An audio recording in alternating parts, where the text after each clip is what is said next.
Okay, Shannon Southall, Competency Standard team. Hi, Livia. How are you doing today? Good. Good. How was your weekend? Oh, it was good. Yeah, we had a good? great weekend. Good. Today we're going to revisit some of the challenging behaviors that we talked about initially when we first met. Okay. And then we're going to go over some of the assessment findings from a couple weeks ago. Okay. And I'll share some of that information with you. Okay, sounds good. And at the intake appointment, you described your Jack as being kind of disrespectful and disobedient and just kind of having frequent tantrums and struggling to listen or respond to simple requests.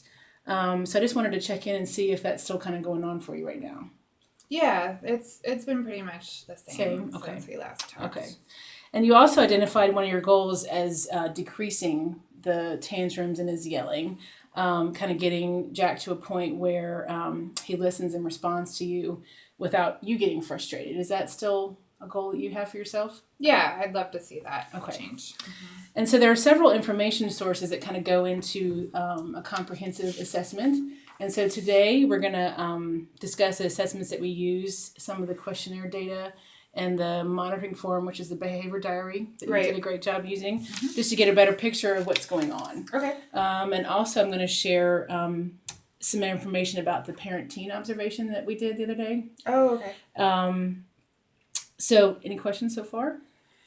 No. Okay. Yeah, that sounds good. Okay. So we complete assessments in order to kind of capture more about your parenting style with Jack and some of the challenges that you're having with the problem behavior.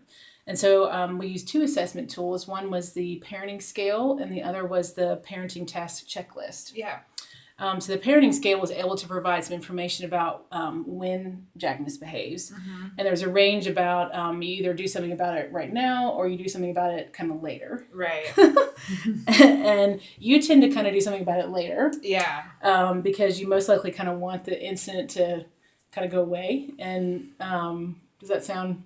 Yeah, I feel like if I just, don't do anything about it, then maybe it'll take care of itself. Yeah. And then understandably, when you're upset or you're stressed, you kind of have a tendency to let him have his way because it kind of seems easier at the time. Yeah. And you're the kind of parent that you let him do what he wants to do because if you don't, he's going to kind of get more yelling and more tantrums and more disrespectful and may make it more uncomfortable, especially if you're out in public or something. Yeah. And when you want him to do something and he doesn't do it, you just kind of go ahead and do it yourself because sometimes it's just easier to... Yeah, that sounds... Okay. Does the scale kind of capture what's kind of going on for you? It does.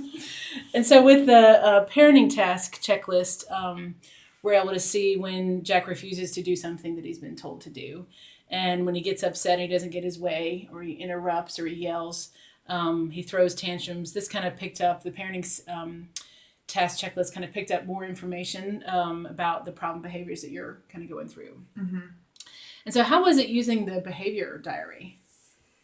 It was good. Okay. Yeah, I feel like we did it. Yep. And I kind of noticed a little bit more when things were happening, and then it helped me think about how I was responding and what that's happened great. Before. Well, and I noticed you did a really good job actually writing down how long, because it sounds like he has tantrums and how long the period of time was, and so that was really helpful in gathering the information for this piece. I appreciate that. And in the observation session that we did, I noticed how much Jack loves your attention and your affection, and he's kind of seeking that out, and he's very loving towards you. And so incorporating spending some quality time with him into your week will be a great piece to kind of encouraging the positive interactions between the two of you. And so as I looked over the assessments overall, the findings kind of indicate there's a laxness in your parenting style, meaning kind of you're not acting on things right away that we talked about a little bit earlier. Right. So kind of means in this situation that this happens more often in your family with being kind of lax than in most. Okay. The parenting task checklist identified there's a problem behavior, which we kind of talked about earlier. Mm-hmm. And so we're going to find some ways to help you decrease this behavior. Okay. Yeah. Great. So what do you think about these kind of conclusions from the assessments? Yeah, I mean, it sounds like what's happening. Okay, sounds okay, accurate.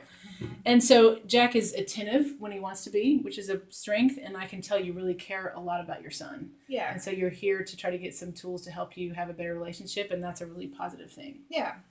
And so there are definitely several family strengths that I see that are really encouraging.